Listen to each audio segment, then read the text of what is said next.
الله يا عبد الحسين. السلام عليكم ورحمة الله وبركاته. صاحب هذا هو يقصد جيران. وبريء بالإحسان أروري بحسن ماني بغران. لايف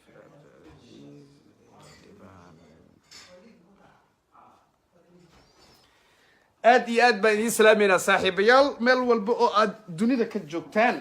mar kale iyo mar kale caweysin wanaagsan. ninka garabkayga midig fadhiyo waa cabdicasiis xildhibaan, waa mas-uul wax badan u dhuundaleela arrimaha siyaasadda Soomaaliya iyo tan gobolka intaba. cabdicasiis ayaan rabnaa inaan 5 minutes halkan xog iyo kaftan iyo su'aalo badan oo aan u qabnay oo ama friendskayga u qabeen inaan halkan ku weydiino. wuxuuna marti ku yahay magaalada Esbo ee dalka Finland. aniguna dabcan waxaan ku soo booqday hooyga oo martida ku yahay ama hotelka uu joogo.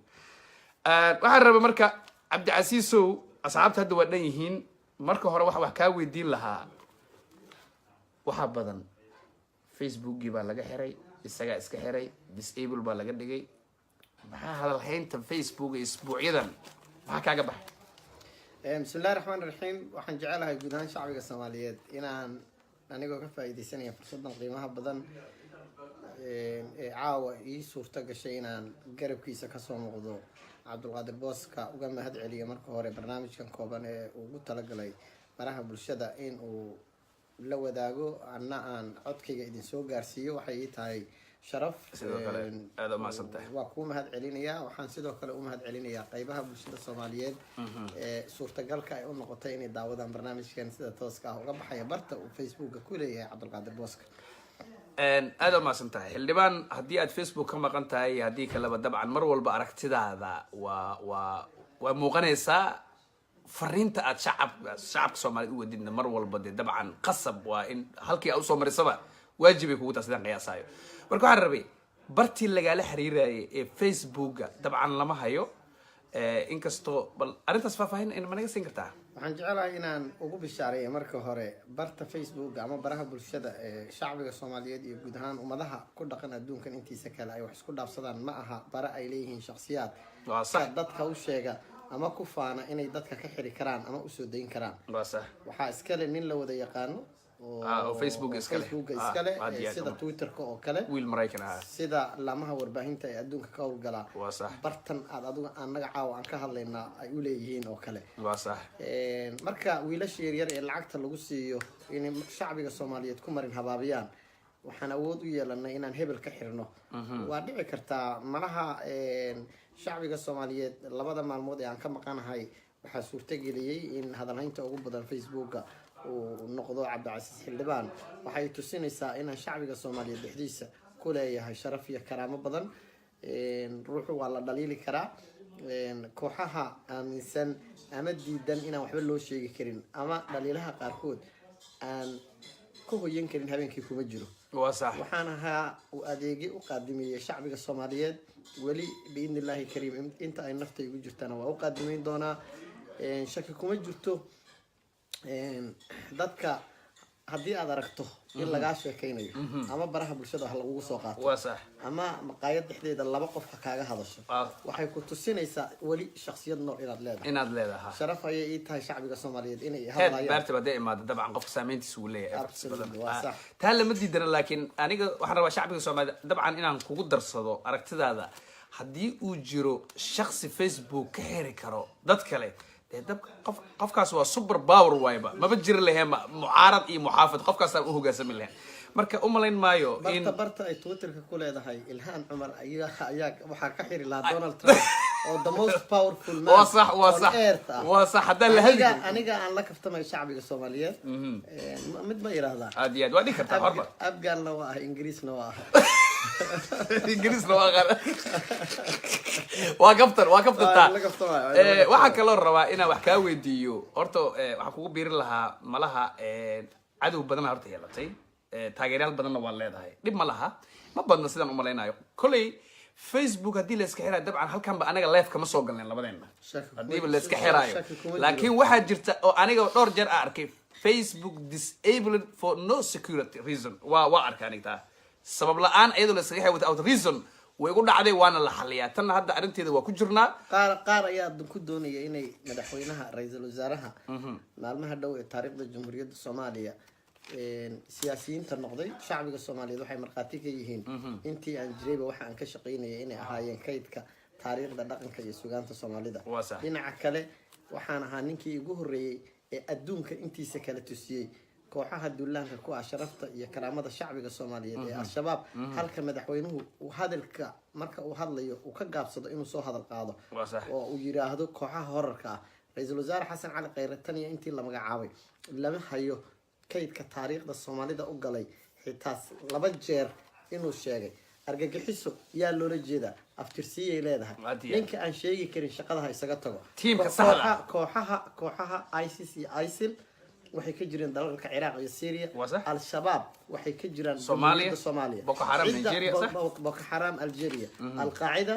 Afghanistan cidda aan magacyadooda sheegi karin aniga oo og in madaxda qaarkood lagu tuunsan yahay hadda koorna lagu tuhmay inay argagixisada xiriir la lahaayeen waxaan shacbiga Soomaaliyeed u xaqiijinayaa guud ahaan meel kasto ay joogaan Cabdicasiis Cali Ibrahim Xildhibaan ma dhiman wali waa nool yahay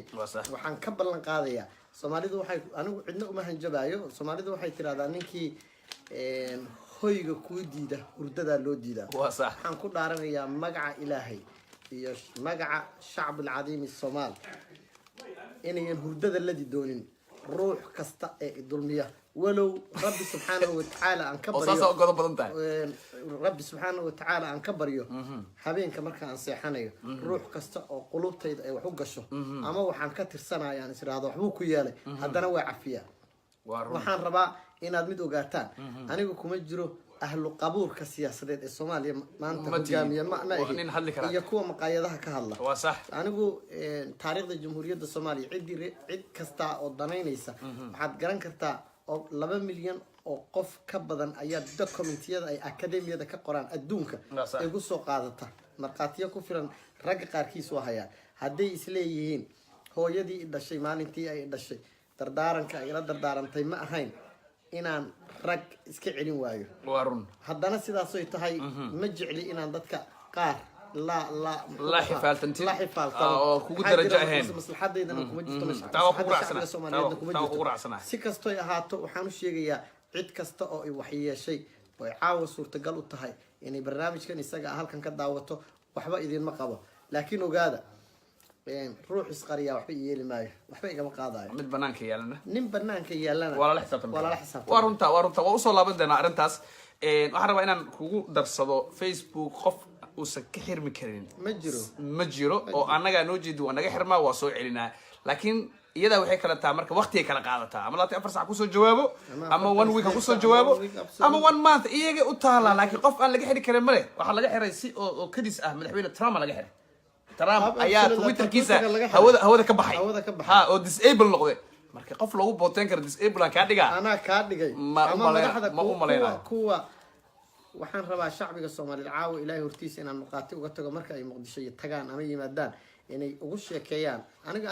inay godob badan ka galiyaan shacbiga anagooda ku hadlayo weligay waxaan ahaa sidaan hore u sheegay waa adeegay anigu ku dayan maayo ruux godob iga galay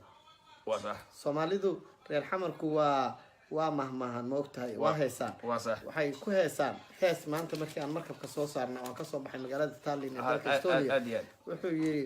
duqawaa taqaaniin deeq badanaas raba iyo dahab dambiil ka buuxeeya aniga waxaan rabaa mid inaan caawa idin sheego haddaan iraahdo waa idinla kaftamayaa cidna iga caroon mayso maxaa yeelay waa kaftama furiya anigu saddex wallah waxaan ku dhaaranayaa magaca Ilaahay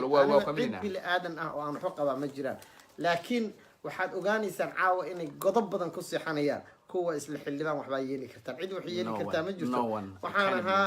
nafti hore halis u geliyay godob ku galay jiritaanka iyo magaca jamhuuriyadda Soomaaliya isagoo difaacaya lama aqoon lama maqal markii aan saaxadda siyaasadda ku jiray aniga ururada dib heshiisiinta aan ka qayb galay lama aqoon xilligii aan u shaqeynayay United Nations Operations in Somalia taariikhdayda macnaha ma ahayn dhowr iyo 10 buug aan leeyahay cidii 3 boorso markaan kula soo xariirey hadda ayaan ka yaabay waxaad garan kartaa madaxweynaha jamhuuriyadda federaalka ee Soomaaliya Maxamed Cabdullaahi Farmaajo ma jiro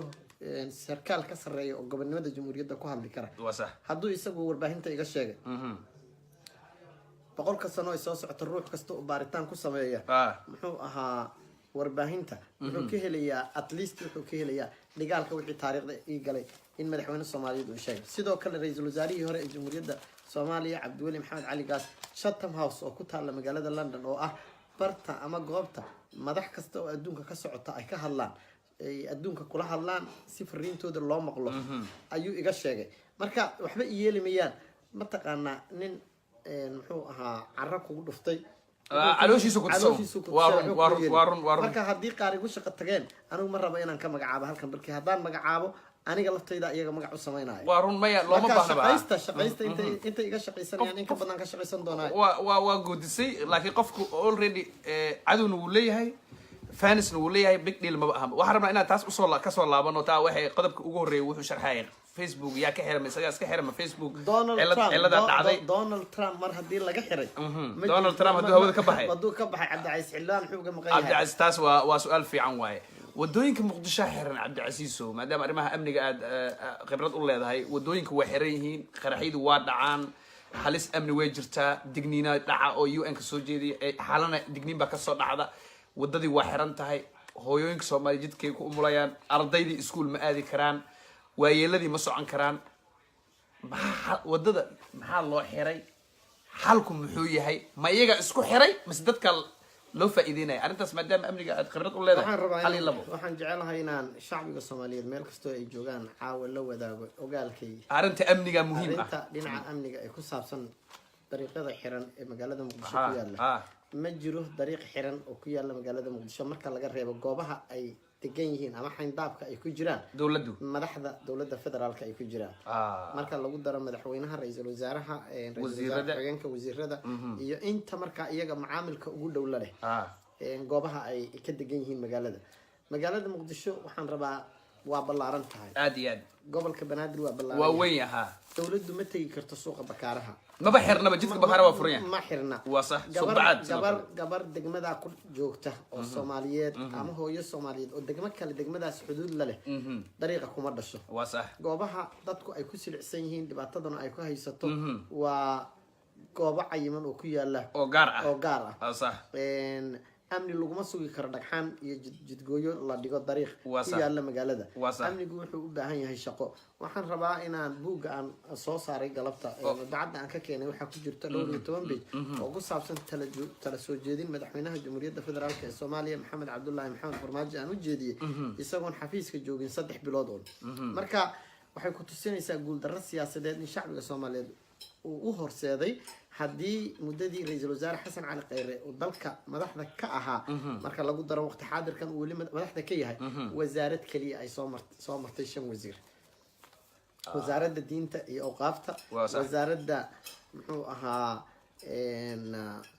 dhowr wasaaradda howlaha guud 4 wasiir maraysa wasaaradda arrimaha gudaha 2 wasiir maraysa wasaaradda dibadda 2 wasiir maraysa warfaafinta 2 wasiir maraysa waxbarashada 2 wasiir maraysa taliska ciidanka nabadgelyada Soomaaliya 5 maraya taliska ciidanka booliiska 4 maraya taliska ciidanka asluubta 3 jeer maraya 4 jeer ayaa 5 jeer ayaa la bedelay agaasimaha guud ee madaxtooyada agaasimaha ku-xigeenka taliyaha madaxtooyada taliya ku-xigeenka ciidanka ayaa abaanduulaha marka waxay ku tusinaysaa dadka intooda xun oo ayaan dhabka ahayn inay shacbiga Soomaaliyeed digooda ka macashaan maahe dadku kama doortaan madaxda maanta jirta kama doortaan shacbiga kuwa ay dhibayso waxaan aad uga xumahay kuwii dadka igu dhawaa ee saaxiibka ila ahaa markii ay tala igu siiyeen madaxweynaha iyo ra'iisul wasaaraha ha kala hadlin danta iyo maslaxada guud ee shacbiga Soomaaliyeed dan ma leedahay adiga waxaan ku yiri danta aan leeyahay maxay ahayd oo aan ahayn danta shacbiga Soomaaliyeed maxay tahay waxaan rabaa inaan kuu sheego waxaan ku celinayaa mar kale anigoo ah afayeenkii taliyihii wasiirka wasaaradda amniga waxaan jecelahay caawa si aan marqaati kaaga dhigo documentiga aan ku magacaabanahay tiradiisa inta uu leeyahay iyo xilalka aan ku magacoonaa waxa warbaahinta loo sheegay maalintii ma xusuusan tahay in maalintii uu dhacay weerarka aad warbaahinta soo dhigtay gaar ahaan social mediaha inaan geeriyooday waa sax waa ma xusuusanta goormay ahayd taariikhda 7 bishii 7 shantii bisha 7 hadii xilka la iga qaaday waxaan ku weydiinayaa sidee suurtagal ku noqotay inaan anigoo haysta dharka ciidamada moobiladii booliska iyo muxuu ahaa qalabkii agabkii ciidanka dhanba qalabkii anigoo haysta haddana ku jira dagaalka furunta ku jira ma ii sheegi kartaa goorta sida ay ku suurtagalka ku noqotay dawladda aan iska warhayn shacbiga been looma sheegi waxaa igu wallaahi ah igu billaahi ah igu tallaahi ah in aan yacni cid kasta oo isleh xildhibaan waa aamusaya aniga laalush qaata ma ihi haddii la igadan karo waa yeelan lahaayeen dad badan ay garteen oo saameyn lahayn ba dad badan ayaa la iibsaday dad badan oo aan Facebook laba comment iyo khayra meeshaas tagay farmaajaas sidaas waa 500 lagu qaataa waa $100 ku qaata waxaan rabaa shacbiga Soomaaliyeed ee ku dhaqan waa la gubanayaa shacbiga Soomaaliyeed ee ku dhaqan guud ahaan jamhuuriyadda Soomaaliya dawladdu maalintii ra'iisul wasaare khayr la magacaabay farmaajana la doortay ilaa maanta inta ka dhaxl habeen nabadgelyo kuma hoyan hadda khilaafkii ugu dambeeyay iyaga iyo Puntland ka dhex talanta maalin dhaweyto iyaga iyo South West ay haystay maalin dhaweyto iyaga iyo Axmed Madoobe ay haystay hadda dini ka shidanta hadda Hirshabelle ay haystaa waxaan ku weydiinayaa yani halka loo socdo waa sax Soomaalidu waxay doonaysaa ilaa aan arko anigu waxaan ahay dalka iyo dadka Soomaaliyeed nin jecel ilaa aan arko يعني نين ما جعلاده أنا سيدا وحن كل عرنا يا ويلاش يرير إلا ما هو ربعين تكهلا أما السوشيال ميديا تاريخ دودو إني دود هاي معلومة وهرها حساب سدين إنت قاركود دب وكمان قندونا مقالة مقدش قليه وربعين تقول جدا يعني قاركود يعني قار كان هذا ديارة كرر عي تركي قال كاسان تيجي كوله حتى دب وكمان قندونا مقالة مقدش رجاسي طبعا وقليها حريرك تصل في الصومال أنا قدن كم جراي إلى موعد الشيء ما مهمة ما هذا عاوها وقاعدين هذا كان عن ليه إنه نقندونا مد كذا بيو دي بقول نقصده ده يجوجي تان كده مجال جودهان صومالي هذه نظام كذا جرودة هذه نظام كذا جرودة ما شو قبله مد هذه طبعا الحرير اللي هن ما طبعا وفرصة بابنا إيه صومال فرصة ده هذه إسليهين وربعين تي السوشيال ميديا عبد القادر تذكر لقوم مرحبا واسع روحها دونيا إنه شعبك الصومالي تكون مرينها بابيو isaga u aay doona waxaan rabaa mid inaan idin sheego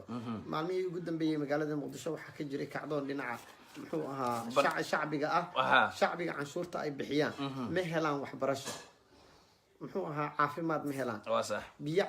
biyo nadiif ma helaan suurtagal maaha Cabdulqaadir hooyada Soomaaliyeed ama gabadha Soomaaliyeed inay dariiqa ku umusho suurtagal maaha suurtagal maaha sarkaalkii ugu darajada sareeya ama saraakiisha sarsare ee ciidamada qalabka sida ee Soomaaliya in wiil yar furaha intuu ka qaato yiraahdo wadadaas mar hadii kala xabadan kugu dhufanayo aqliga ha laga shaqaysiyo anigu waxaan jecelahay dawladnimada Soomaaliya ninka isleh waxaa khasab ku jeclaysiin kartaan laba shakhsi iyo shakhsi ka tirsan muddada ay xilka hayaan anigu weligay madax gaar ah mana jeclaan doono waxaan jeclahay gobonimada jamhuuriyadda Soomaaliya fahmo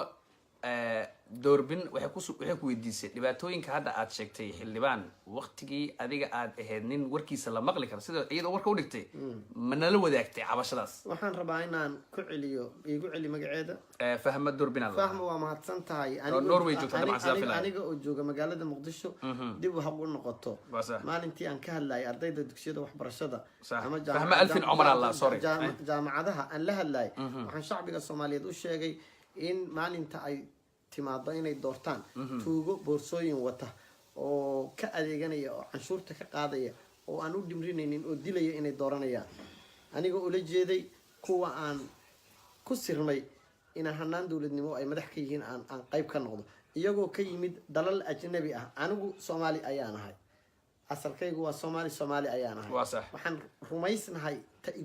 inta igubaysa caawa inayan gubaynin iyaga waxay ka yimaadeen Mareykanka Norway Sweden iyo dalal kale oo fara badan waxay ciqaab ku hayaan shacbiga hadii demand waxa jira rabitaankooda hadii laga hor yimaado waxay xaq u leeyihiin inay banaanka u soo baxaan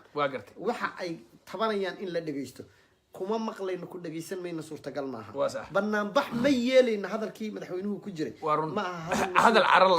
hadal xanaaq ay ka muuqato siyaasiyiinta waxaan rabaa siyaasi kamid ah siyaasiyiinta oo xal hadlay ayaantii auctionka la geynayay shidaalka Soomaaliya waa isagii ka hadlay laamaha warbaahinta ma raba inaan magaciisa sheego waa idibaya caawa muhiim waa isagii ka hadlay ee yiri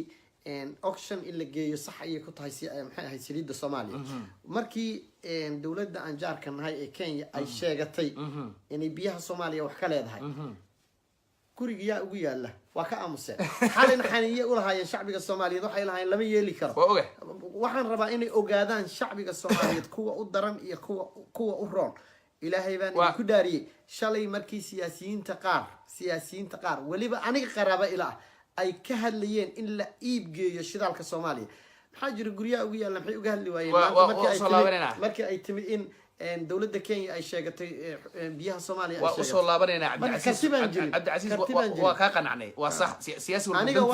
aniga waa sheegay shacbiga Soomaaliyeed anigoo dawladda